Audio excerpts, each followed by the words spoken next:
Boa noite, muito bem-vindos. Como eu disse para todos vocês, setembro vai ser um mês especial dentro da TV Art Design. Nós vamos conversar com vários convidados e o nosso primeiro convidado é Enoque Sacramento, crítico de arte, e nós vamos falar sobre como precificar uma obra de arte. Boa noite, Enoque, tudo bem? Boa noite. Vamos falar sobre esse tema que que deixa as pessoas, às vezes, com uma saído da zona de conforto, né? É uma dúvida de 90% dos artistas iniciantes, é essa grande dúvida de como precificar sua obra de arte, seja ela um quadro, uma escultura ou qualquer tipo de arte que venha criar. Então, eu vou deixar agora com você, Enoque, que é membro da Associação Internacional de Críticos de Arte, reconhecida pela Unesco na sede de Paris, membro da Associação Paulista de Críticos de Arte, Associação Brasileira, ou seja, não podíamos estar em melhores mãos. Boa noite, Eduardo Dalazen, tudo bem? Bem-vindo. Oi, Ângelo. Agora é com você, Enoque, vamos lá. Muito bem.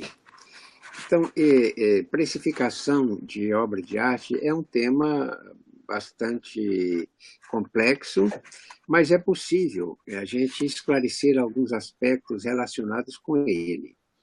Eu entendo que, antes de falar em preço propriamente dito, nós deveríamos falar de um conceito das ciências econômicas fundamental, né, que é o conceito de valor, né, para valor e preço.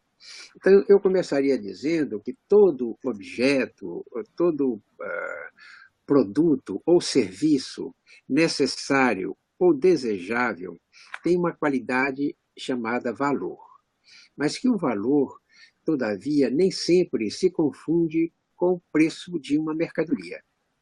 O valor depende da quantidade ou da qualidade de trabalho que a produção de uma mercadoria requer. Depende também da sua utilidade e depende da sua abundância ou escassez. Então, o valor é a qualidade que confere a um bem material característica de um bem econômico. Então, ao longo da história, assim, o conceito de valor, né, teve dois enfoques, um enfoque objetivo e um enfoque subjetivo. Né? O enfoque subjetivo, objetivo ou critério objetivo, identifica um valor de troca, e decorre da capacidade da mercadoria, ou no nosso caso, de uma obra de arte, ser trocada por outra coisa. É um critério objetivo. Né? E depois o critério subjetivo identifica um valor de uso. Não é? Quer dizer, um é valor de troca, o outro é valor de uso. Então, esses conceitos são muito antigos. E o primeiro que elaborou uma teoria a respeito foi o Aristóteles, né? Que viveu na Grécia assim, 3 séculos antes de Cristo. Né? E ele, então, ele estabeleceu o conceito de troca, que uma mercadoria pode ser trocada por outra. E também o conceito de uso, que uma mercadoria deve satisfazer as necessidades humanas. Né? Aí vem vamos assim, já que nós estamos falando de compra, de preço, de precificação, a gente precisa entender um pouco os sistemas econômicos. E o sistema econômico mais simples que nós conhecemos é o sistema do escambo, né? Que é uma troca de mercadoria, uma mercadoria por outra, mas sem a intervenção, sem passar pelo dinheiro, sem a utilização do dinheiro. Aqui, até para fazer lembrar uma piada que eu vi a esse respeito, né? Diz que um pirata queria trocar um espelhinho, né, por um colar que um índio usava. Né? E ele perguntou se ele queria trocar o espelhinho que ele trazia, que era uma novidade para o índio, pelo colar que o índio usava. Aí o índio respondeu assim: eu estava mais afim de um iPhone. né? Aí, outra, depois dessa passagem, né, eu diria assim, que tem também depois do escambo, apareceu um elemento novo nisso aí tudo, que é a moeda, é o Sim. dinheiro, não é? E surgiu no Império Romano. E essa moeda permitiu a compra de mercadorias assim, entre países. Não é? Quer dizer, por exemplo, um país que produzia muito uma mercadoria ou um commodity, né, como se diz hoje, né, o excesso ele vendia para fora e ele comprava outras coisas, né, em troca disso. Isso foi possível graças às navegações que naquela época, né, no século XV, estavam né, em desenvolvimento. Inclusive, foi por isso que o Brasil foi descoberto, né, porque Portugal tinha um bom conhecimento desse ramo, né, de atividade, que era a navegação, e acabou descobrindo o Brasil. Né? Em seguida, a gente deve falar também que quando começou a haver essa troca, né, entre as nações de mercadoria, e mesmo dentro das próprias nações, surgiu um sistema de produção que a gente chamava de manufatura, né, que era um sistema em que as mercadorias eram feitas com a mão, por isso chama manufatura. Né? Na sequência, veio a Revolução Industrial, né, que isso aconteceu em fins do século XVIII, e aconteceu no Reino Unido, na Inglaterra, e era a transformação de matérias-primas em produtos industrializados. Né? Agora, isso acontecia como? Só com a mão? Não. Mão era um processo da manufatura. Ele utilizava a força humana, máquinas e energia elétrica. Né? Aí surgiu a máquina a vapor, surgiu a locomotiva, surgiram as fábricas, né? Um processo da indústria. Né? Surgiu a linha de montagem, surgiu os operários, e surgiu, inclusive, tempos depois, um filme do Charles Chaplin, que ele fazia uma sátira desse sistema de Isso, é verdade. Né? Que é fantástico, né? Que todos... É um clássico, né, Enoque? Enoque, deixa eu te falar uma coisa. Eu acho que você está colocando a mão do lado da câmera aqui, alguma coisa assim? Isso. Perfeito. E está perfeito agora. Eu só vou aproveitar, gente, para dar boa noite para todo mundo que está falando boa noite aí para nós, né, Enoque? E falar para vocês compartilharem, marcarem seus amigos, tá? E dizer de onde vocês são, se é a primeira vez que vocês estão aqui. E dando continuidade ao que o Enoque está falando, vocês veem que para obra de arte também precisa entender de mercado, né, Enoque? Então vamos continuar, que está fantástica a...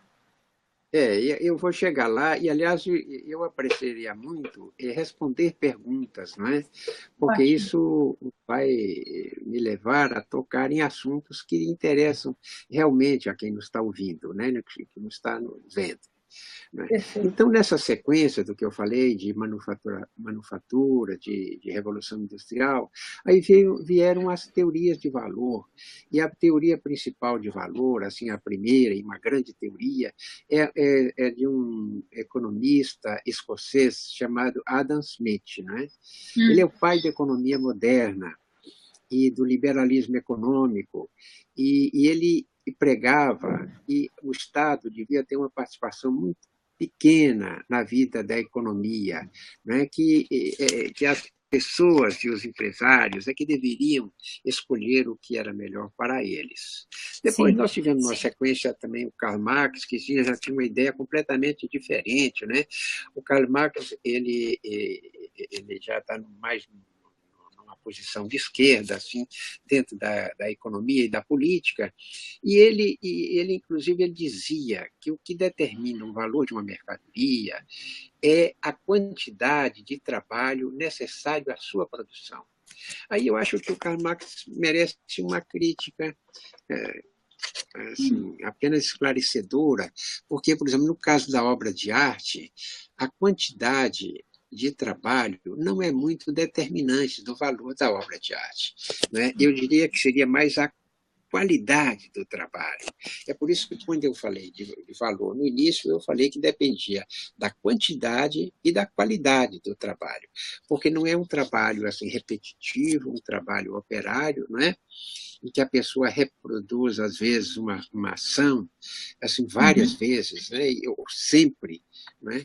O trabalho de arte, às vezes, ele é feito em muito pouco tempo. Por exemplo, o Abapuru, da Tarsila do Amaral, foi feita numa noite. Né? E foi entregue de presente para o marido dela na época, que era o Oswald de Andrade. Né? Esse quadro foi vendido há alguns anos no Brasil por US$ 1.200.000. Né? Na época era uma cifra impressionante. Né? Esse quadro, hoje, que pertence à coleção do argentino, do museu, diretor do Museu Malba, né, que chama-se Constantini, ele não vende esse quadro por menos de 60 milhões. Né, como ele declarou há algum tempo, há uma pergunta que ele foi feita, inclusive por um político brasileiro. Né? Ele falou, olha, se quiser, por exemplo, que esse quadro volte ao Brasil, porque quando ele saiu do Brasil, ele provocou um trauma, assim, porque era um quadro muito importante, né, que foi criado em 1928 e que era um símbolo assim da arte moderna na época, da antropofagia, né? E eles não queriam que esse quadro saísse do Brasil. Inclusive, atualmente, existem leis, né, que foi feita uma portaria há não muito tempo, né, dizendo que esse tipo de quadro não pode sair do Brasil. Né? É por isso que eles estão cadastrando algumas. Existe, na prática, esse é um processo que está lento ainda, mas o governo, através do Ministério da Cultura e do IBRAM, que é o Instituto Brasileiro de Museus, ele quer assim, conhecer, sabe, as obras importantes e saber onde elas estão. Não é? E que, por exemplo, se o quadro ele for vendido para fora, que o governo brasileiro tem prioridade na compra desse quadro.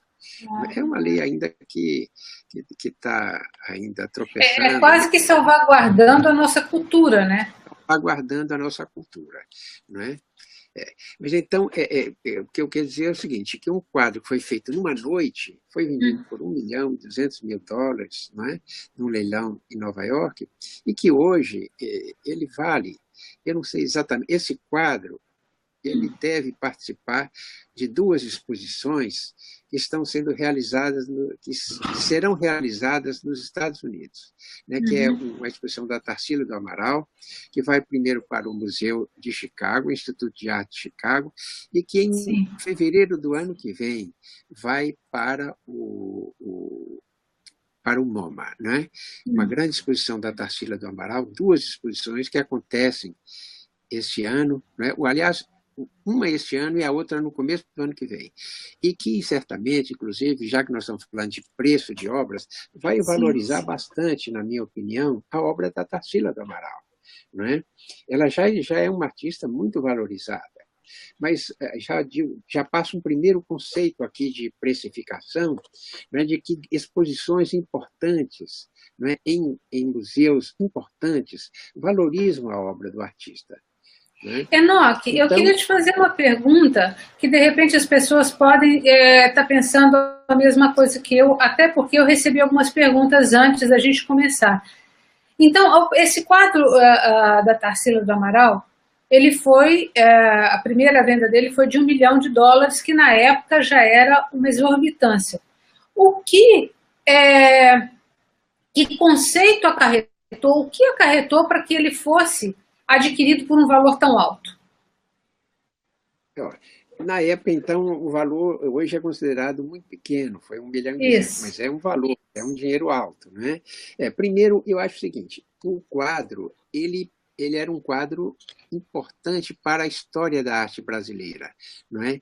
Ele marcava um momento assim, em que a arte brasileira assumia um novo perfil, sabe?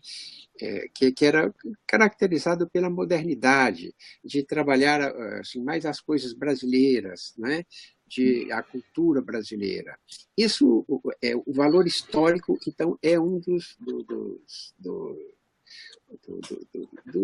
elementos que entram na valorização de um quadro. Né? Eu acho, aí, os critérios de avaliação de um quadro, todavia, são muitos, sabe, muito complexos, mas dá para se conversar sobre isso.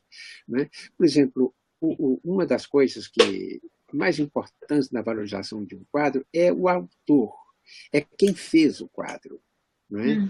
Então, a autoria do quadro é muito importante.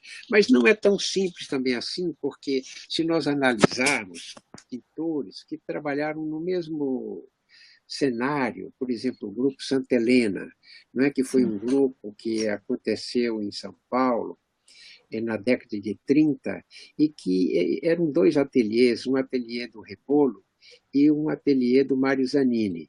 Em torno desse grupo, desses dois ateliês, se trabalharam vários artistas, entre eles alguns dos artistas mais importantes da modernidade brasileira, como Alfredo Volpi, né, que é um dos artistas mais valorizados hoje no mercado de arte brasileiro. Então, assim, por exemplo, o Volpi tem um valor muito alto. Né? Por exemplo, o Volpi trabalhou com 6 tamanhos de quadro só. Né? E desde um pequeno, né, até um quadro grande, que ele chama tamanho 6. Ele falava tamanho 1, tamanho 2, 3, 4, 5, 6. Então, o tamanho 6 do Volpi, hoje, né, que é um quadro mais ou menos 1,33 m, assim, de largura, né, ele está cotado numa faixa assim, de uns 3 milhões, mais ou menos, de reais, né, o que dá $1 milhão, um pouco menos.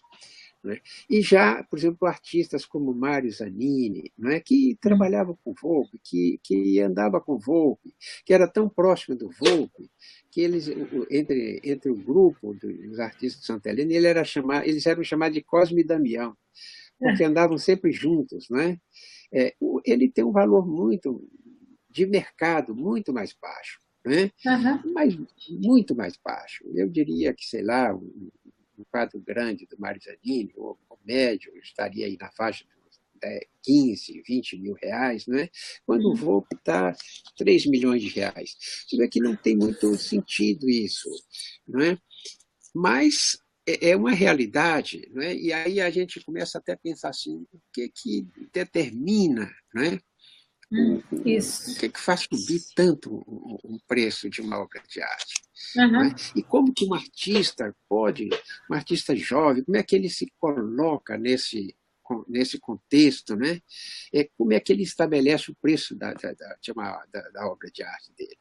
Aí eu andei pesquisando, inclusive, em casos do passado. Né? Por exemplo, tem um Marchand na França, que é um Marchand muito famoso, né? Que ele chama-se Kahnweiler. Né?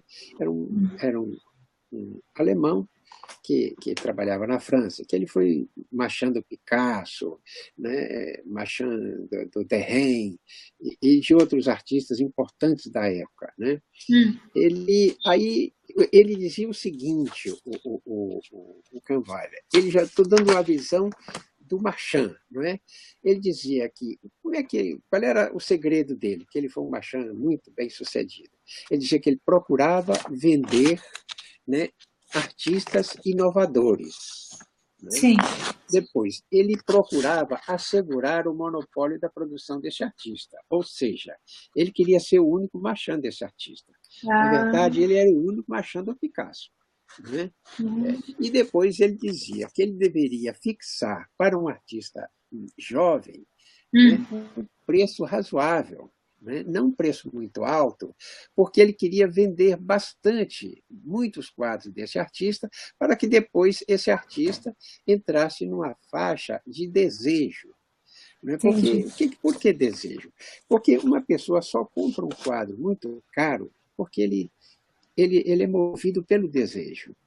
Sabe? É uma coisa, parece muito subjetiva, mas não é nada subjetivo. Porque sem vontade, não é? Sem desejo, não acontece nada. Não é? Sim. Não acontece absolutamente nada. E o Picasso, assim, ele tem desejo, ok. Ele tem também um artista que é reconhecido pela crítica e pelo público, não é? Como Picasso, por exemplo, que hoje é um dos artistas mais importantes do mundo, em termos de mercado. Não é? E aí, ele tem dinheiro também, porque, por exemplo, para chegar no nível de comprar Picasso, a pessoa precisa ter dinheiro. A arte passa a ser até, de certa forma, elitista. Né? Mas eu cito isso porque eu acho o seguinte, que muitos artistas jovens, né, estabelecem um preço alto para a sua obra no começo da carreira. O Picasso falou assim, olha, nenhum artista que comece querendo vender por preços de artistas que já estão a meio caminho, ou de artistas que já estão consagrados, ele não vai conseguir, algum dia, ser um artista de preços muito altos, porque ele não conseguirá entrar no mercado, sabe? É preciso que ele exista, que ele esteja presente, que ele tenha um bom relacionamento com uma galeria, não é? E aí são tantos os enfoques, sabe? O Picasso defendia também que o artista jovem não poderia ter um preço muito elevado, assim como o próprio Picasso não teve. Né? Picasso, que é vendido hoje por alguns trabalhos acima de 100 milhões de dólares, não é que é um preço absurdo, né? Mas que há pessoas, não é, que querem, que desejam ter isso, não é por uma questão de status, por uma questão de gosto. É exatamente isso que você está falando, porque às vezes os artistas jovens acham que a arte vende por si só, não é? Ela tem todo um elan atrás dela, tem todo um marketing, né, Enoque? Até, gente, se vocês estiverem gostando, porque é uma aula que o Enoque está dando aqui para nós, se vocês estiverem gostando, coloque estamos gostando, envia perguntas, como o Enoque disse, que é tão gostoso a gente fazer A pergunta é muito importante. Não é? Essa entrevista interativa, né? E compartilhe com seus amigos. A gente espera vocês compartilharem com seus amigos, porque, lá, já vem vindo uma pergunta do Ricardo Costa. Vamos ver o que ele está falando. Sou modelador, escultor e trabalho bastante para empresas do segmento de troféus e também para colecionadores. Hoje cobro 45 centímetros na altura de qualquer modelo. 50% dos orçamentos que faço consigo fechar. Estou no caminho?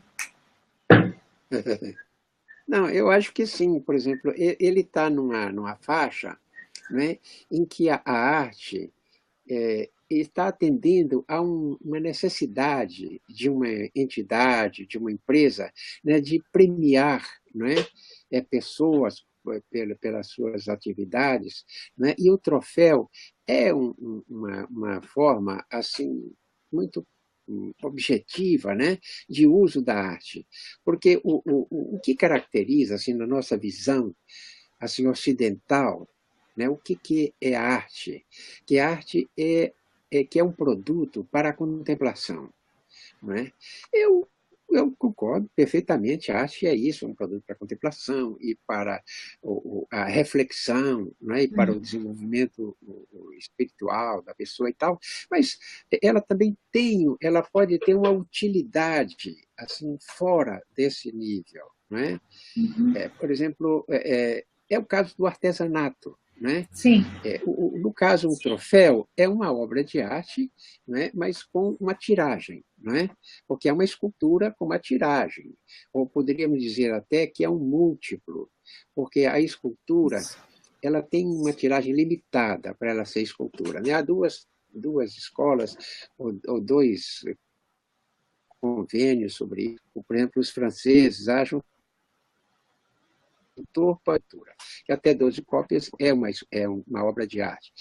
Né? E, a partir daí, é um múltiplo. Então, o troféu é um múltiplo, né? Porque ele é feito em quantidade maior e para premiar as pessoas. E é sempre mesmo, né? A mesma obra. Então, a gente nota também assim, que, por exemplo, tem certas coisas que no passado, por exemplo, o retrato também foi uma modalidade de arte que atendia, né, a necessidades específicas das pessoas, das cortes, né, e das autoridades, né, de registrar, mesmo no momento em que nem existia máquina fotográfica, né? Então, o retrato sempre foi um meio seguro para os artistas de tendência figurativa de ganhar, né, de vender a sua obra, né, sob encomenda.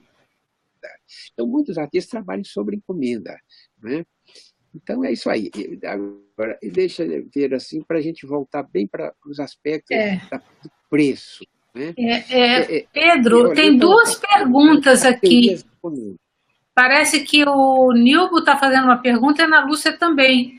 Ana Lúcia, boa noite. Tá. Tem a Ana Lúcia, Os profissionais especializados em avaliar... Pode ler, Enoque. Avaliar as obras mantém uma unidade de compreensão nas avaliações entre eles ou as avaliações são individuais? Como o mercado de arte atua na busca para conhecer os artistas? Bom, primeiro tem uma parte aqui que como... desculpe, ela desapareceu aqui. Sim. Como é que uma pessoa avalia uma obra? Né? Então, a avaliação de uma obra é feita pela comparação dessa obra, do mesmo artista, da mesma técnica que ele ação, a resultados, né, obtidos pelo artista em operações anteriores. Por exemplo, aí é preciso dizer, Denise, que o mercado de arte tem dois tipos de mercado de arte. Um é o mercado primário e o outro é o mercado secundário. Vai ser um pouco...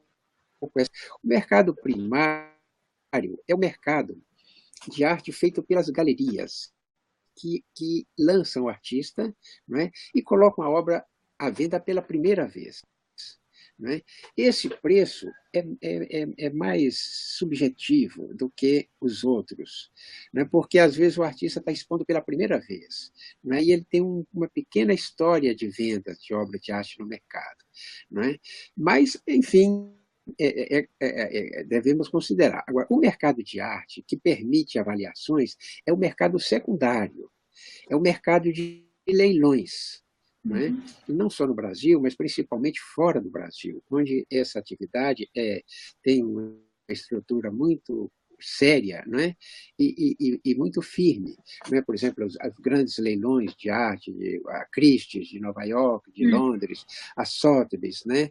a Philips, né? São empresas que movimentam milhões e trabalham geralmente com obras muito caras. Agora, quando, por exemplo, vamos voltando ao Brasil, quando uma obra é vendida num leilão brasileiro, né, há uma empresa que chama Catálogo das Artes que registra esse preço e coloca, né, num site, né, na internet, chama Catálogo das Artes, não estou fazendo propaganda, é uma coisa que faz parte desse universo. Né?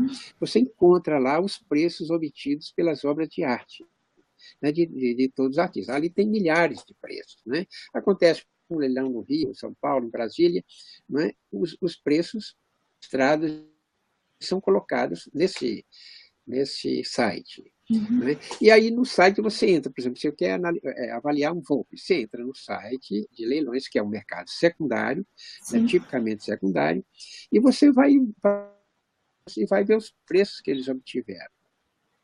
Esse site, como a economia muda muito, eles colocam o preço em reais e o preço em dólar. Sabe? Porque às vezes o dólar vai mudando, você vai ter a comparação em dólar também. Esse é um serviço interessante, mas ele nem se compara, por exemplo, com serviços internacionais, né? Como a ArtPrice, por exemplo. Né? Vocês podem entrar na internet, podem entrar lá Catálogo das Artes, vocês vão ter acesso, inclusive, a esse site, inclusive às obras. Eles só não dão o preço das obras, porque para você saber o preço das obras, você vai ter que pagar uma assinatura desse site, né? Isso acontece também no ArtPrice e em outros sites internacionais, ArtNet, né?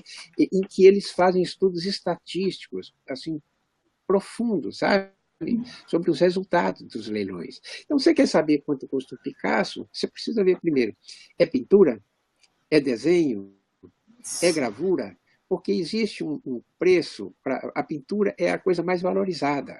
Pintura, escultura são obras únicas, não é? E são obras aceitas pelo mercado como melhores.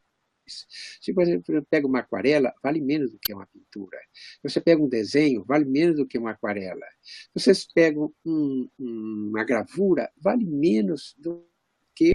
Não é? E por que a gravura vale menos? Porque a gravura não é uma obra única. A gravura é um múltiplo. Sim. Né?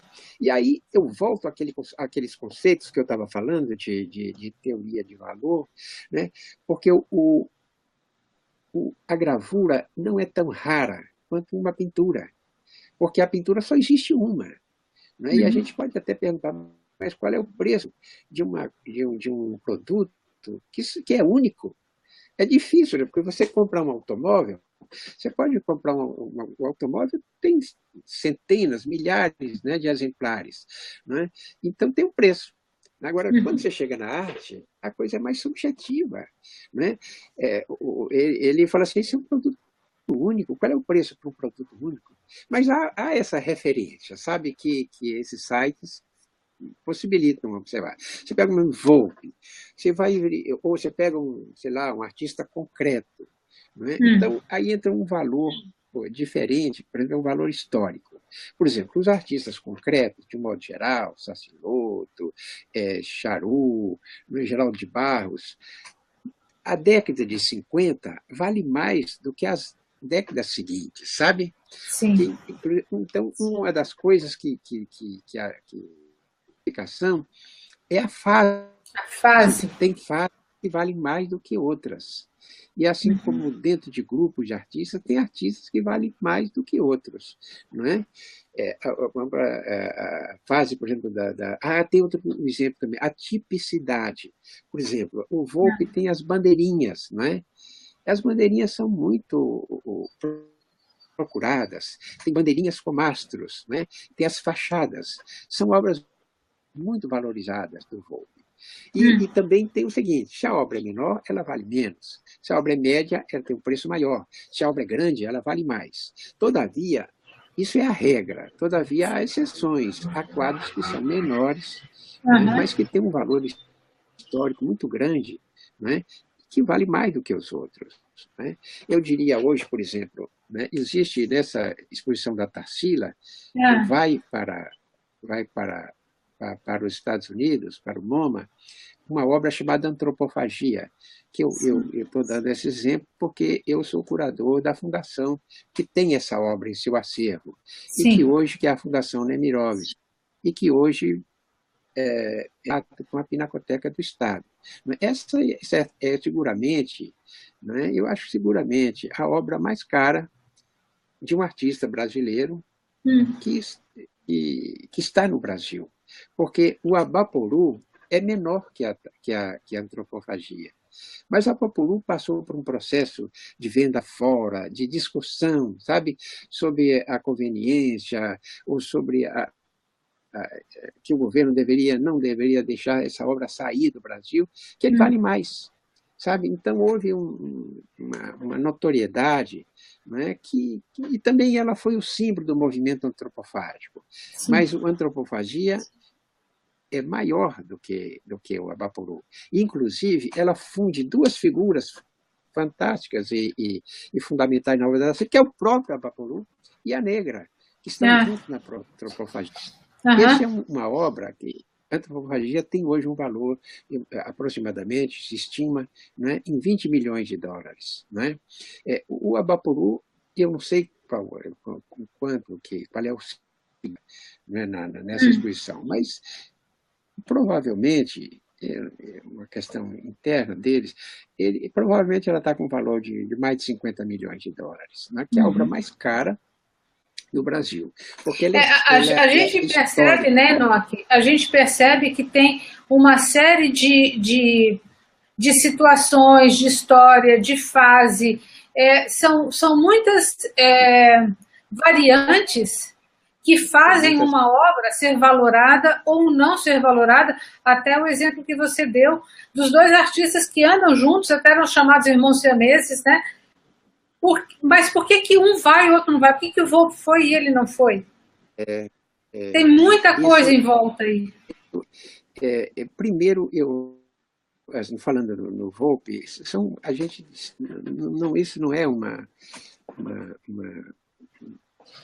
conceito assim definitivo, né? Uhum. Mas eu diria assim que primeiro eu vou profissional, né? É um artista um colorista de uma qualidade superior na arte brasileira, né? Um inventor, né, um criador, e isso pesa na obra de arte. Eu acho que a criatividade é muito importante. Né? É uma obra que não tem nada igual, né? E tão original que ela é, que não dá para imitar uma bandeirinha do Volpe. Né? Existem outras bandeirinhas. Né? Aliás, houve um período, até um pouco jocosa essa passagem também, que a gente podia dizer, que o Volpe, na década de 50, como ele estava atraído pelas formas geométricas, né, ele foi procurado por concretistas, né, e tenta ele, tanto que ele participou da primeira Exposição Nacional de Arte Concreta, que aconteceu em 1956, em São Paulo e no Rio de Janeiro. Depois, ele percebeu que ele não era bem, ele não era o concretismo era muito rigoroso para a cabeça dele, sabe? E ele acabou saindo de lá. Mas nesse momento em que ele estava um pouco envolvido com essas ideias concretas, né? Um dia alguém falou para ele, falou assim, você é o pintor de bandeirinhas, né? Aí ele falou assim, não, eu faço retângulos do qual eu extraio um triângulo.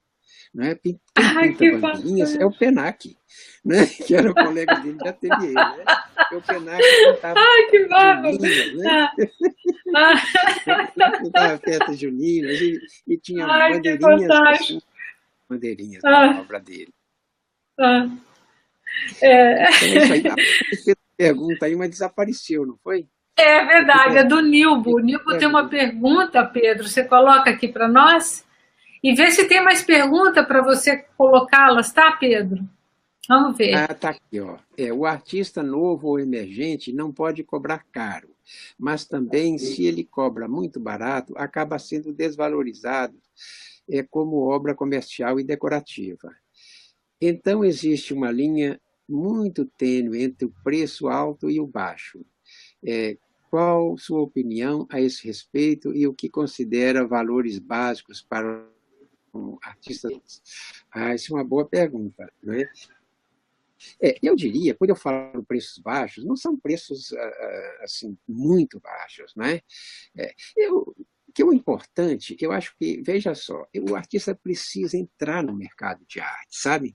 Porque quando ele vende uma obra, a pessoa coloca aquela obra na parede, aí chega um amigo da família, vê a obra, né, e gosta da obra, e tem uma informação sobre o artista. Aí começa um processo que eu diria que como se fosse uma fissão nuclear, né? Uma coisa, um átomo vai desagregando o outro e vai formando uma rede, um círculo assim virtuoso, né? Que vai levar o artista a crescer. Eu recomendaria, por exemplo, um artista, não é um método infalível, não, mas ele se comparar um pouco com outros artistas que estão no mercado. Né? Por exemplo, vamos supor que ele seja aluno de um professor importante de uma universidade, que é um artista que está vendendo os trabalhos a 15 mil reais, a 10 mil reais. Eu acho que ele não pode iniciar com um preço superior a isso. Né? Eu acho também que o importante é o artista tentar, né, ter uma representação numa galeria, né, que não é uma coisa fácil. Né? Para chegar lá, eu acho que ele tem que que primeiro tem uma formação, ele precisa ser um artista inovador, como dizia o Kahnweiler, né, para uma chance de interessar por ele, ou que ele participe dos salões de arte e que obtenha alguns prêmios, algum reconhecimento da crítica, não é? Porque basta ser reconhecido pelas pessoas que ele conhece. Eu acho que o importante, o artista começa a entrar no mercado quando as pessoas dele não conhecem ele, conhecem a obra. Né? Então, o que ele está vendendo é a obra dele, a obra fala por si. Né? Então, é uma das situações, né, que eu vejo. Agora, ele falou sobre quanto começar. Então, compare um pouco com outro artista. Né? Pergunte, por exemplo, o Marchand. Assim, o que. Né? Eu acho que também o artista não deve começar fazendo uma exposição individual numa galeria. Ele deve começar a colocar uns quadros na galeria. Né? E eu acho que não deve vender muito barato também, sabe? Mas ele tem que vender por um preço que ele consiga que alguém esteja disposto a pagar por isso. Não é? Se ele coloca o preço que ele quiser. Ele, inclusive, muitos artistas têm uma tabela. Eu acho importante. Ele pode até fazer uma tabela, né,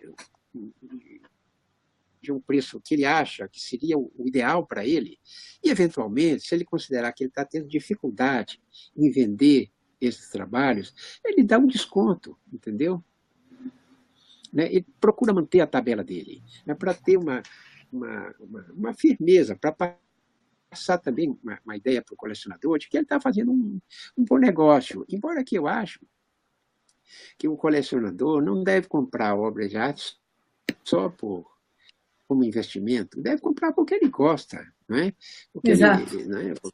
É diferente de uma ação. A ação ele guarda na gaveta, coloca na parede, né?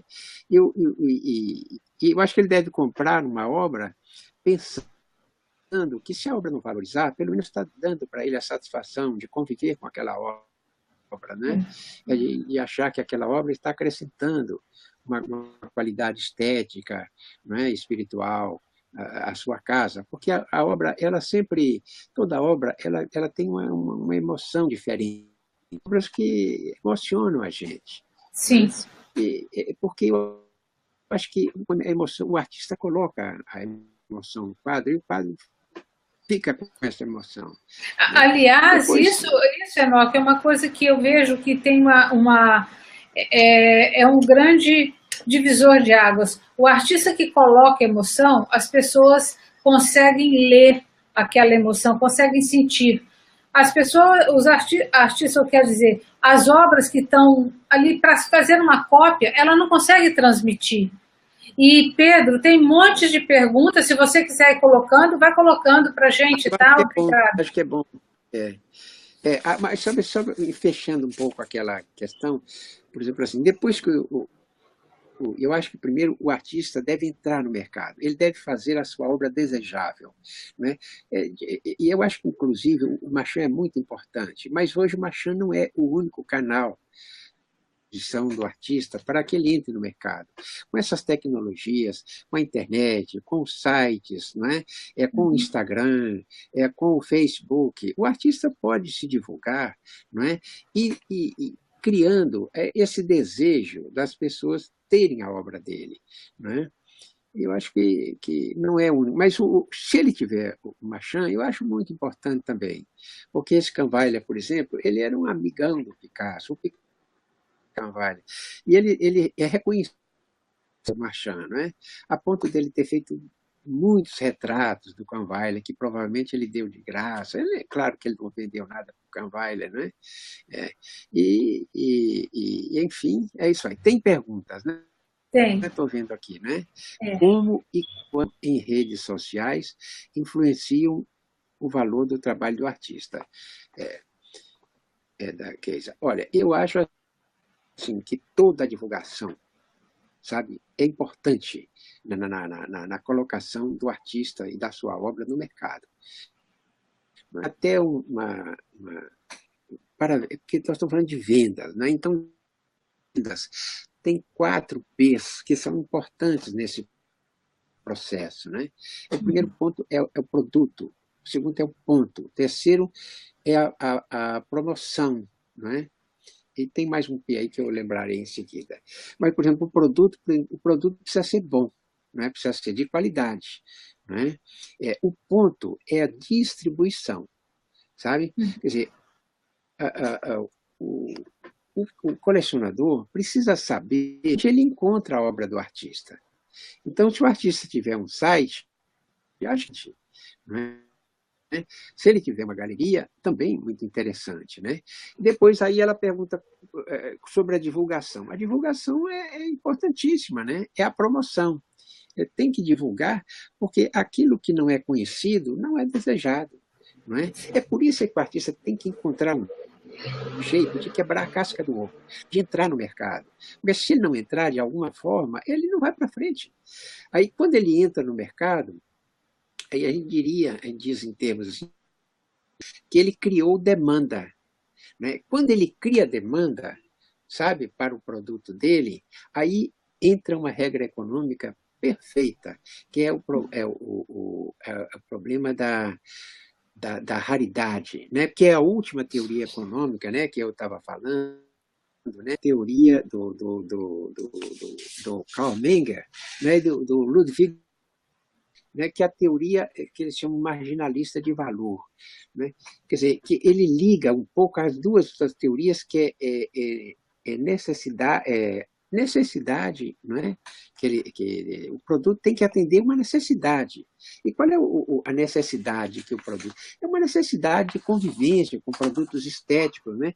Essa necessidade existe. Né? Essa necessidade. Então, ele tendo demanda, então aí ele entra na regra do que é raro é caro, sabe?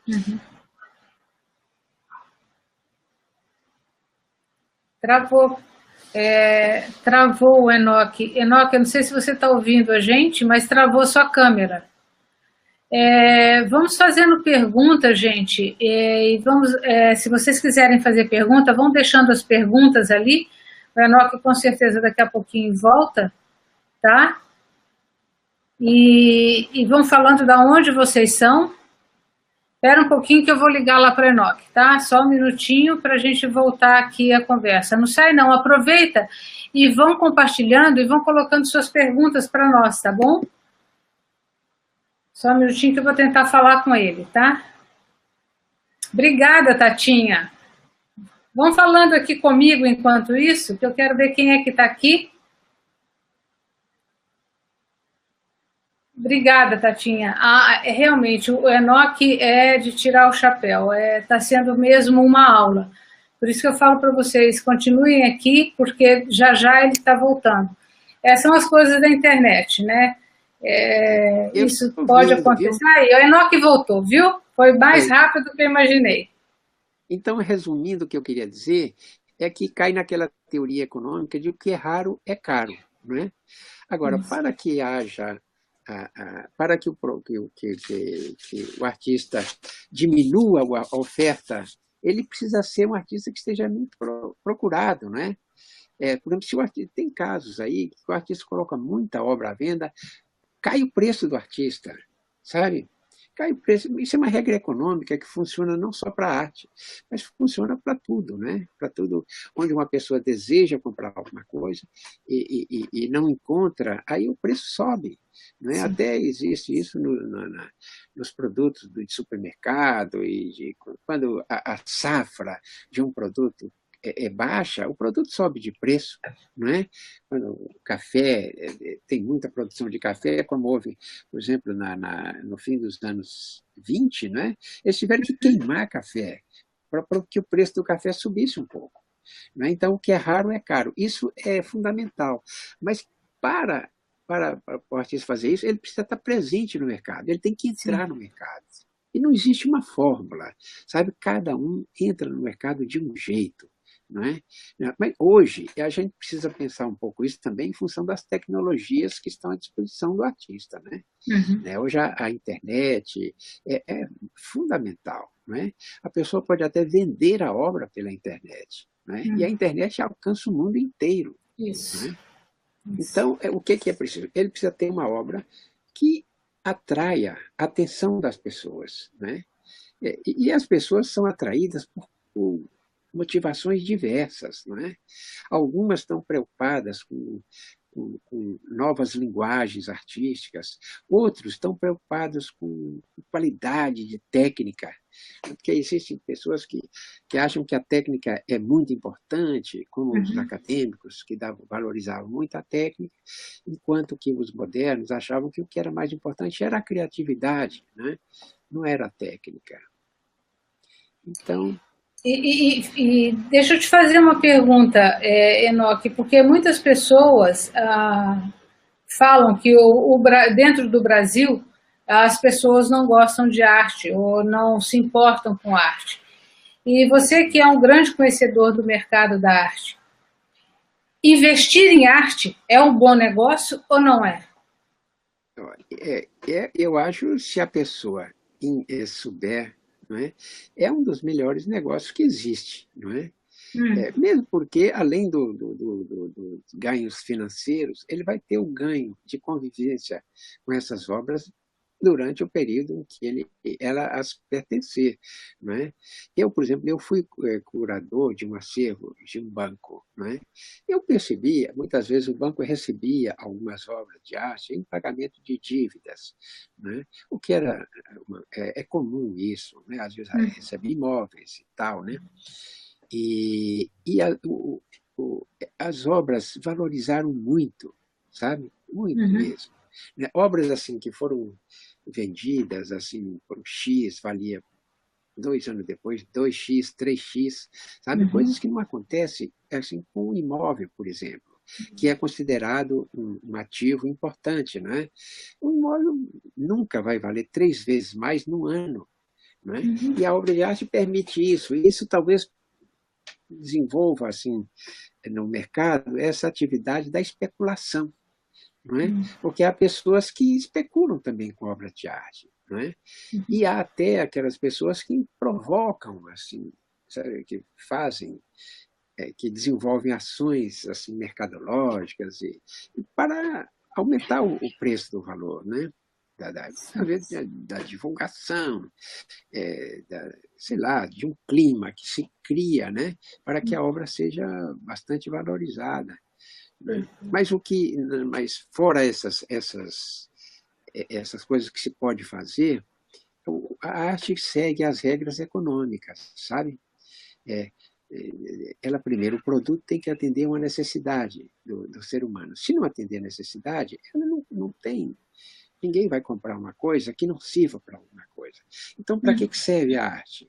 Eu acho que a arte serve, assim, primeiro para atender uma necessidade profunda de uma pessoa.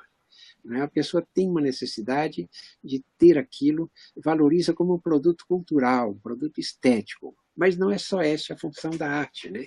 A arte também tem uma função de transmitir ao seu proprietário um status cultural e social. Né? Por exemplo, se nós entrarmos no gabinete de um diretor de um banco, certamente você vai encontrar lá um Portinari, um Di Cavalcanti, não é? Um Segal, não é? Porque isso, o quadro transmite para o seu proprietário assim, a ideia, primeiro, de que a empresa tem uma situação sólida por ter um quadro tão caro ali. Né? Segundo, que os seus dirigentes são pessoas cultas, né? São pessoas que valorizam a cultura, né? Que a cultura tem muito a ver assim, com a formação da identidade nacional e da cidadania. Né? O direito à cultura é um direito do cidadão, de conhecer coisas boas, produtos assim, excelentes, né? Da atividade humana. Né?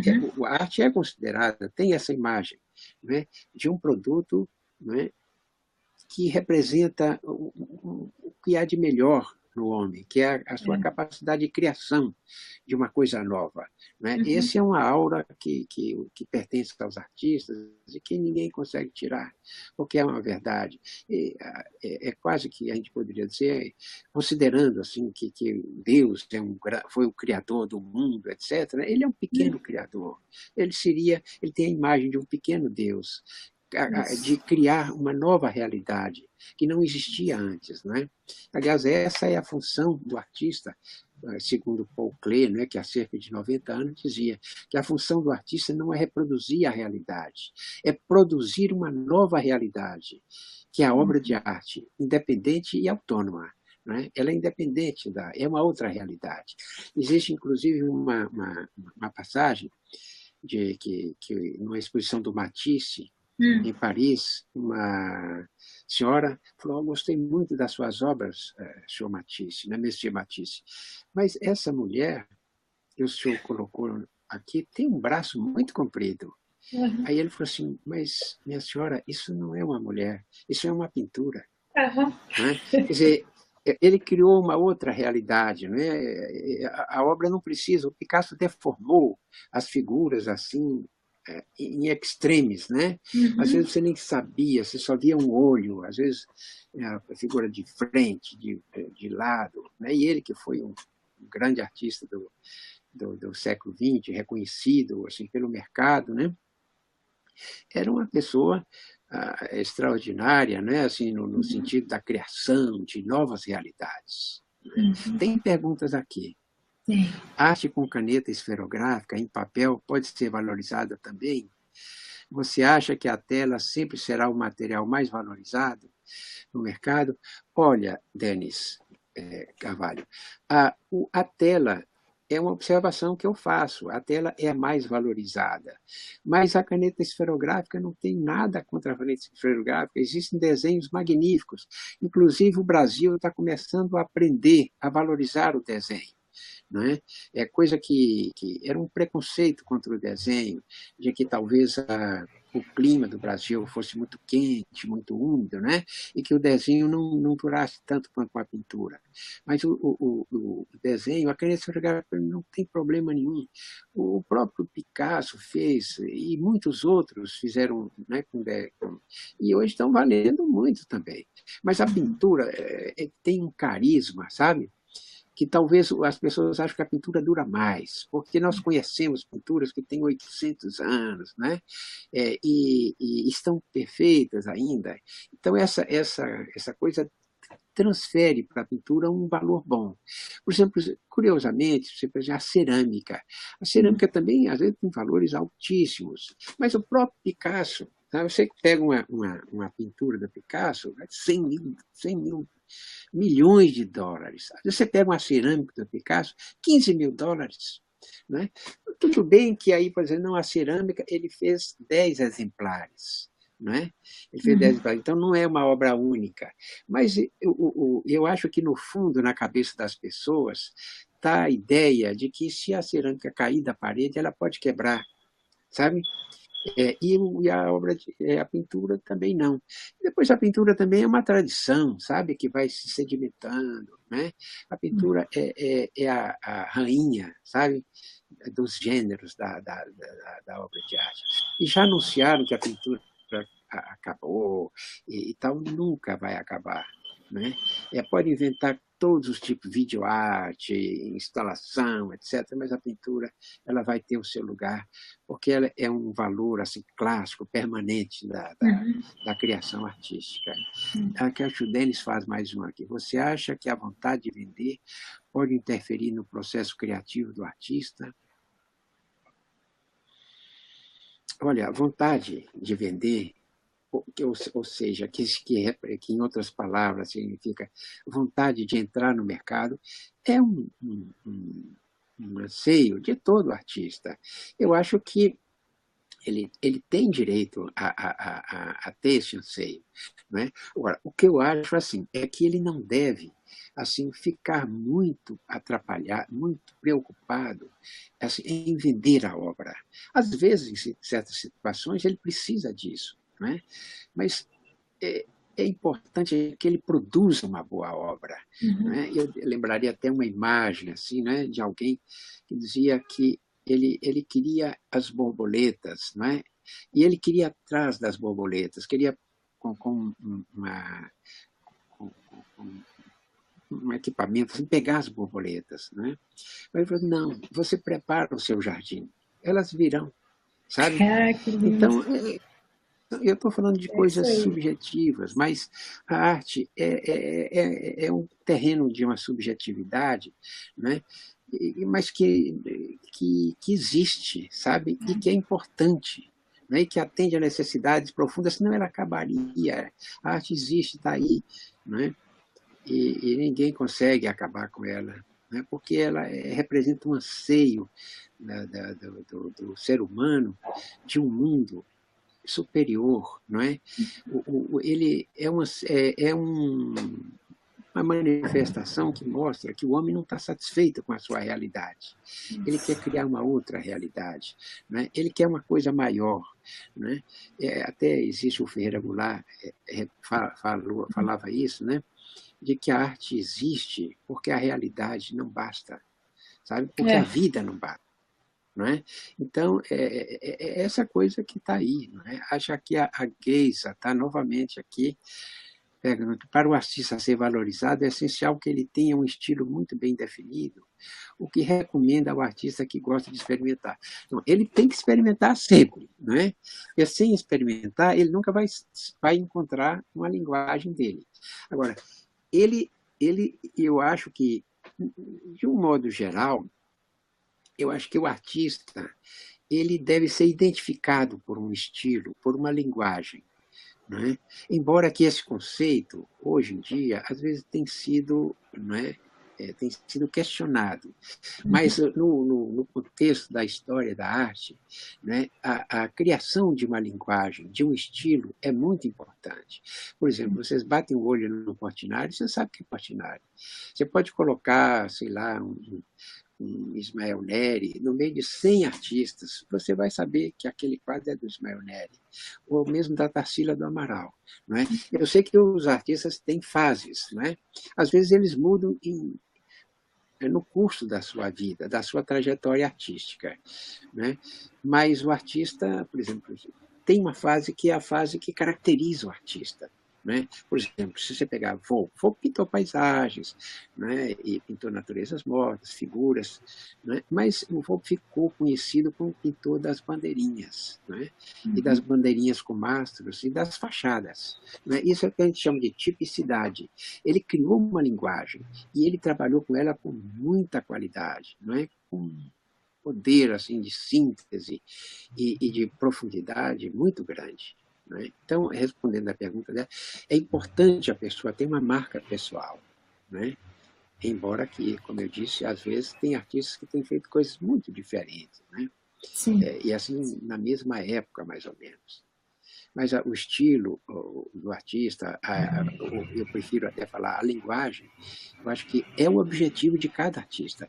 Ele se transforma no artista no momento em que ele alcança uma forma de expressão pessoal, né, única, né, particular. É a identidade, né, Enoque? Aqui é Eduardo Gomes. Ele está perguntando, Enoque, boa noite, eu gostaria de saber se anunciar em sites, por exemplo, Satchat, colocando preços é válido. Olha, esse SAT aliás, interessante, é uma galeria inglesa, né, chama Charles Saatchi, o proprietário, ele está trabalhando com artistas emergentes do mundo inteiro. Né? E a preços assim, que ele coloca $1.000, que eu acho que é um preço bom para o artista começar, não é? Um artista que já tem uma obra considerável. Não é? Então, o Saatchi coloca, eu não sei, eu não me lembro se Saatchi coloca preços abaixo de $1.000, mas ele coloca assim, preços $1.000, preço $1.500, preço $2.000, né, dólares e $3.000. Saatchi era uma casa que trabalhava com os artistas mais caros do mundo.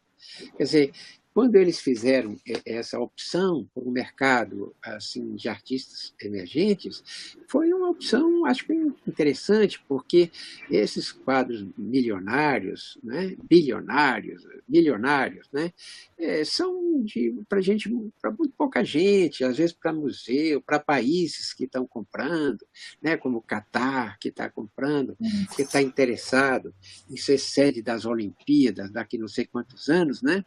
Eles estão fazendo museus para mostrar que o país tem mais do que dinheiro, não é? Porque tem cultura, né? E estão criando, compraram muitas coisas, né? E até uma vez eu vi um caso que eu achei curioso, né? De uma pessoa que estava falando, aí o rapaz falou assim, mas esse camarada, ele tem dinheiro, mas ele não tem cultura nenhuma, não é? Quer dizer, ele não é para ser considerado. Quer dizer que há esse tipo de valoração, né? Tem gente que acha que o dinheiro é tudo, e tem gente que acha que o dinheiro, né, não compra determinadas coisas. Aliás, acho que foi o Woody Allen que falou assim, que ele não se interessa em, pelas coisas que o dinheiro dele pode comprar. Né? Ele se interessa por coisas que ele tem que conquistar sem o dinheiro. Né? Estou falando isso porque isso está dentro do universo né, das relações humanas e também artísticas. Né? Então é por isso que o Brasil vale tanto. Né? Mas eu acho que o Brasil, eu acho que é um mercado. Isso é eu estou vendo que já estamos um pouco avançados aqui na hora. O Brasil é uma economia importante no mundo, né? Sétima, oitava, não sei como é que está com esses últimos, né, acontecimentos e tal, mas é uma economia importante, uma economia que equivale à economia da Inglaterra, né? Sim. Às vezes a Inglaterra passa o Brasil, às vezes o Brasil passa a Inglaterra, né? E a Inglaterra tem 18% do mercado de arte mundial. Né? O Brasil não chega a 1%. Né? Então, puxa, isso tem dois lados. Primeiro, o lado negativo, de que a gente não tem ainda uma população culta suficiente para consumir arte, não é? A um nível desejável. E segundo, que é o lado bom, é que tem um potencial muito grande de crescimento desse mercado. Né? E esse potencial não é uma balela, esse potencial tem se revelado no crescimento do mercado de arte brasileiro, que tem crescido mais do que o de outros países. Não é? Aí, falando no mercado mundial também, eu deveria dizer assim, que, por exemplo, os Estados Unidos sempre foi o primeiro país do mundo. Nos anos 2010, a China passou os Estados Unidos. A China passou a ser um grande consumidor de arte, porque tem uma população muito grande e é normal que cada casa tenha pelo menos uma obra de arte. Né? Como eles têm uma população 10 vezes maior que o Brasil, por exemplo, né? A gente percebe o potencial que existia lá. Mas a euforia foi tão grande que depois a China cedeu um pouco. Sabe? Os Estados Unidos hoje ocupam novamente a primeira posição. Agora, eu acho que talvez fosse interessante, deixa eu ver, tem um exemplo aqui, o Fábio Aibara, posso conseguir destaque e valorização com natureza morta, mas é claro, não há nenhum problema. Eu diria, Fábio, que, por exemplo, se você vê o Guiñá é um dos artistas hoje mais valorizados no Brasil, não é? E ele conseguiu 2 preços recordes com naturezas mortas, com flores. Não é? Uma delas atingiu 5 milhões e 400 mil reais e a outra atingiu 5 milhões e 700 mil reais. No mercado secundário, são os preços mais altos, sabe? Que a gente observou nos últimos anos, nos últimos meses. Inclusive, esse preço de 5 milhões e 700 aconteceu no mês passado, aqui num leilão em São Paulo, de uma empresa do Rio de Janeiro, que se chama Dagmar Saboia, né? E colocou, inclusive, um Portinari, que foi vendido também por 5 milhões e 500. Quer dizer que eu acho que assim, a natureza morta é um tema como outro qualquer, e às vezes na arte não é só o tema que pesa, é a maneira pela qual o artista aborda esse tema. Né?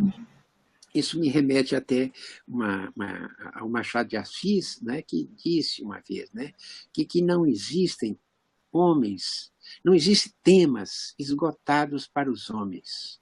Existem, sim, homens esgotados diante de determinados temas. Né, que você, com a natureza morta, você pode, como o Guiá, atingir os preços mais altos do Brasil. Né? Não tem problema nenhum. Aqui o Denis Carvalho volta e pergunta: o que mais impacta no preço da obra? A quantidade de exposições do artista ou onde a obra foi exposta? Olha, a quantidade de exposições não tem problema, não pesa muito, viu? Por exemplo, eu já participei de muitos salões, de muitos júris, assim, até de instituições para selecionar projetos culturais. Às vezes vem currículos muito grandes, né? Então, a quantidade não tem importância. Precisa saber quais são os salões que o artista participou. Não é a qualidade, né? Então, a qualidade é muito importante. Eu não sei exatamente o que mais você perguntou aqui. E o artista, aqui já a Geisa, que está bastante ativa nas perguntas, ela Isso é ótimo. É o artista que escolhe o marchand ou o contrário? Como esses... Você fez uma pergunta realmente... Olha, eu acho o seguinte, né? Os marchands brasileiros, eu acho que eles trabalham geralmente com alguns artistas que já fazem parte do grupo deles, né? De um cast assim deles. Mas tem que chegar neles de alguma maneira. Então, alguns outros, por exemplo, tem galerias que recebem mais os artistas, mas manda o portfólio para a galeria, sabe? Manda o portfólio e tenta falar com ele. Não é porque ele provavelmente é um homem que está envolvido assim, com 10, com 15 artistas, né? E esses 10, 15 artistas disputam também a atenção do Machado, sabe? Então ele já está um pouco estressado administrando os próprios artistas que trabalham com ele. Quando entra outro artista, né, ele é mais um assunto para ele pensar. Agora, existe, por exemplo, aqui em São Paulo um salão que chama Salão dos Artistas Sem Galeria. Não sei se você já ouviu falar desse salão, mas exatamente artistas que são bons, mas que não conseguiram aquela oportunidade, sabe, de entrar na galeria. Né? E eles escolhem 10 artistas, sabe, que são mostrados, paradoxalmente, em galerias, primeiro, porque não é um artista sem galeria que não quer a galeria, é exatamente um artista que está fora, mas que quer a galeria. Né? Então, eles são mostrados assim, numa galeria de Belo Horizonte, 2 de São Paulo, uma de Goiânia. Não é? Então, é o Salão dos Artistas Sem Galeria. Existem muitos artistas bons, porque o mercado é curioso. Né? Existem os grandes artistas que têm uma procura grande, né? De Cavalcante e tal. Às vezes, há pessoas procurando de Cavalcante, determinado de Cavalcante, e não acham. Né? Tem o comprador e não tem a obra. Né? E existem também aqueles que estão começando, estão oferecendo a obra, né? E as pessoas não querem comprar. Quer dizer, como é que chega lá? Eu acho que cada um vai encontrar o seu caminho. Né? Mas eu acho assim, a televisão, ou melhor, a internet é um caminho interessantíssimo. Né? Outro também faça um bom portfólio. Né? Mande para as galerias. Né? Algumas galerias recebem assim, num determinado dia de semana, artistas para leitura de portfólio. Né? Isso é interessante também. Né? Manda, procura saber quais são essas galerias, né? E algumas têm esse programa de analisar portfólio de artistas. Porque a galeria precisa muito do artista também. Não é só o artista que precisa da galeria, não. Exato. Não é porque a galeria vive do trabalho do artista. Né? Agora, no começo, todavia, é difícil, porque no começo o artista procura a galeria, né? E faz uma força para entrar na galeria. Quando ele fica famoso, inverte os papéis. É a galeria que fica disputando o artista. Houve um momento aqui em São Paulo, alguns anos atrás, em que as galerias de São Paulo eram quase todas dirigidas por mulheres. E eram mulheres muito interessantes e muito poderosas. Né? Elas disputavam determinados artistas assim, utilizando todos os recursos possíveis, entendeu? Né? Esse artista é meu, né? Esse artista é meu, não venha, né, oferecer vantagens para ele, que ele é meu. Eu já vi várias vezes acontecer isso. Né? Eu acho também é bom que o artista procure participar das exposições, procure conhecer os marchands, procure conhecer os críticos. Isso, quando houver uma palestra, vá lá, sabe como está acontecendo essa aqui, né? Vai participar, procura conhecimento, né? Porque conhecimento é poder, não é? É preciso saber como chegar lá. Marcos Está Slam. perguntando aqui, existem artistas regionais, Paraná, Curitiba, por exemplo, com qualidade artística igual ou até superior a artistas renomados do eixo Rio-São Paulo, mas que não obtêm os valores desses artistas. Como romper isso?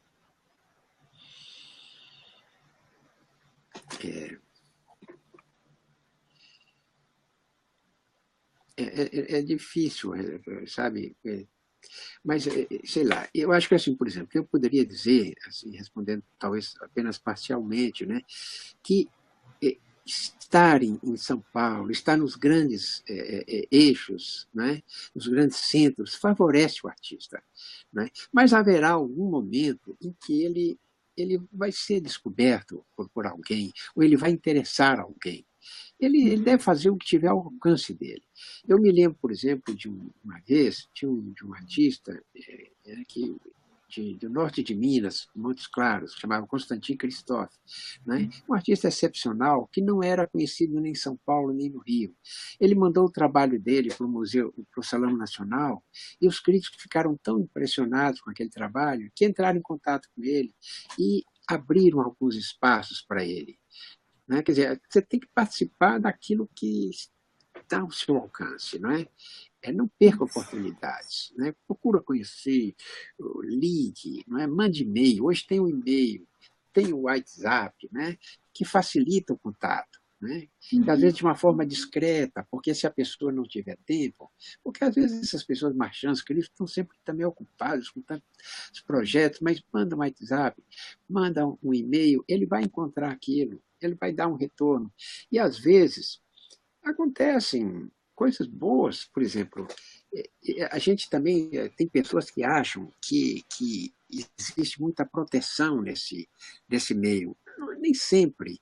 Talvez proteção exista em qualquer meio, isso. Mas é possível. Por exemplo, uma vez eu estava selecionando os trabalhos que estavam concorrendo ao edital da Caixa Econômica Federal.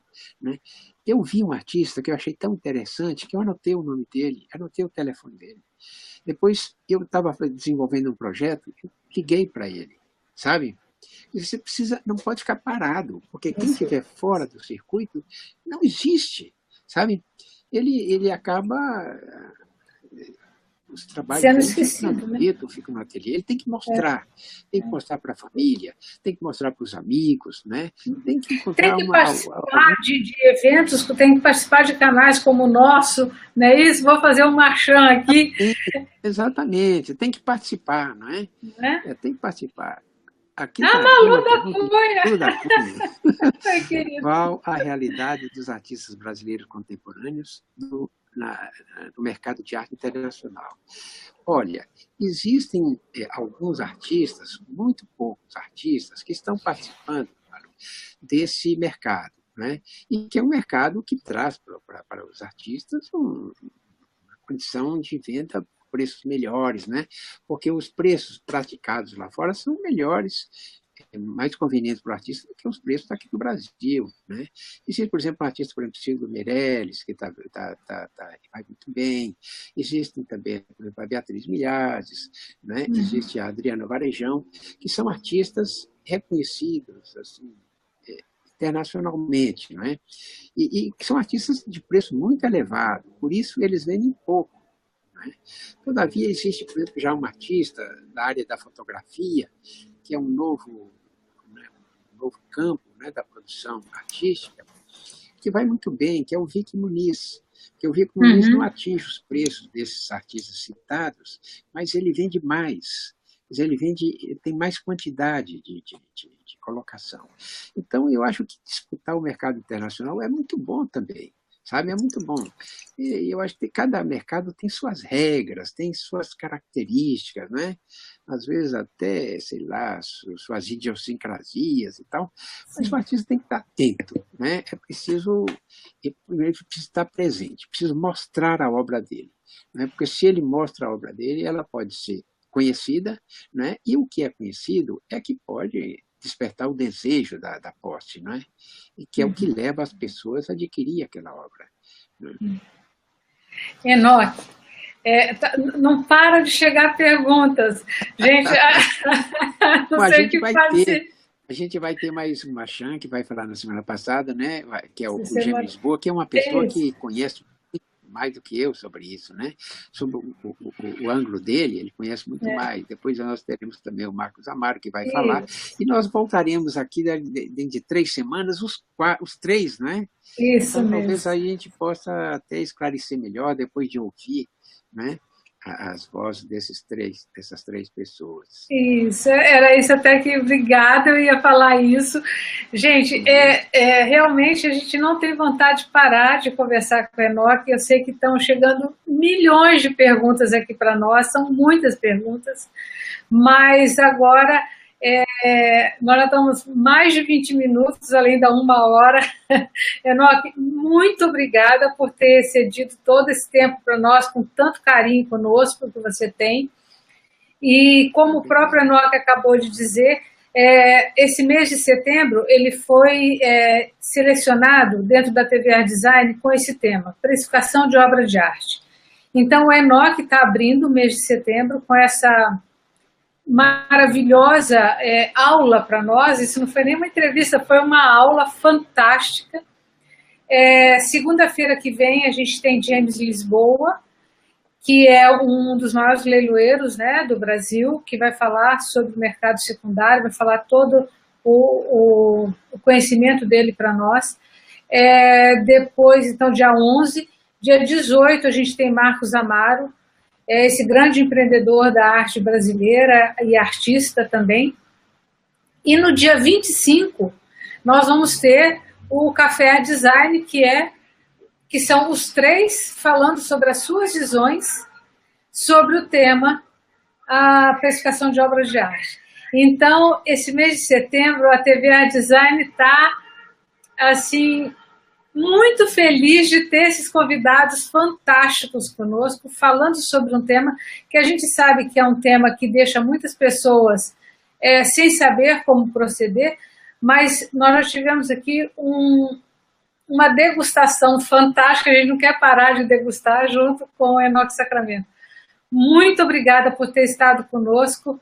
Não percam o próximo live, tá? A próximo Master Talk nosso com o James Lisboa. Enoque, você gostaria de deixar uma frase, um pensamento, alguma coisa para as pessoas? Não, sabe que interessante, você me pegou de surpresa, mas eu me lembrei agora de um contato que eu tive há alguns anos com um grande artista português chamado Júlio Pomar, né? Talvez o maior artista português da modernidade, né? E eu fiz uma entrevista com ele e no final eu perguntei para ele, assim, Pomar, o que você recomendaria? Qual o conselho que você daria para um artista jovem que esteja crescendo, né, na arte, né? Aí ele falou assim, olha, ouça tudo o que dizem sobre sua obra, pense, reflita sobre o que você ouviu e faça o que lhe apetece. Assim, numa linguagem bem portuguesa, né? Faça o que lhe apetece. Quer dizer, o artista, é bom que ele observe tudo que esteja em volta dele, o que está acontecendo, né? Mas na hora de fazer a obra, ele faça a obra que saia do seu interior, né? Que seja Sim. uma obra que corresponda à sua alma, não é? Faça uma obra única, porque se ele fizer isso, ele vai fazer uma obra diferente, porque todas as pessoas são diferentes. Então, a Sim. obra que ele fizer, se ele for 100%, não é, atento a esse quesito, ele vai fazer uma obra diferente. Ele vai criar uma linguagem artística. Muito obrigada. Foi uma honra ter você conosco aqui, tá? E Obrigado, Bob. Obrigado, Fábio. Obrigado, Li Martins e Ana Lúcia Toledo. um beijo no coração de todos vocês. Estou para visitar o ateliê dele, Denis Carvalho. Maravilha, foi um prazer estar com vocês, tá, Sibeli? Veloso, ateliê, Eduardo, maravilha também, Eduardo, tê-lo conosco. Muito obrigada a todo mundo. Boa noite. Boa noite, Enoque. Obrigada. Tchau. Tchau. Agora é só fechar aqui no vermelhinho, tá? Bom, aqui nós tivemos o que vai ser setembro na TV Art Design. Ter Enoque conosco é uma honra. E segunda-feira que vem nós teremos James Lisboa. E na próxima, Marcos Amaro. E no dia 25 nós vamos ter o primeiro Café Art Design com esses ícones da arte brasileira. Beijo grande no coração de todos vocês. Até a próxima. Tchau. Obrigada a você, Tatinha. Obrigada a todos vocês. Se inscrevam no canal para vocês receberem tudo que a gente faz, tá bom? E saberem tudo que vai acontecer em setembro. Beijo grande. Tchau, tchau.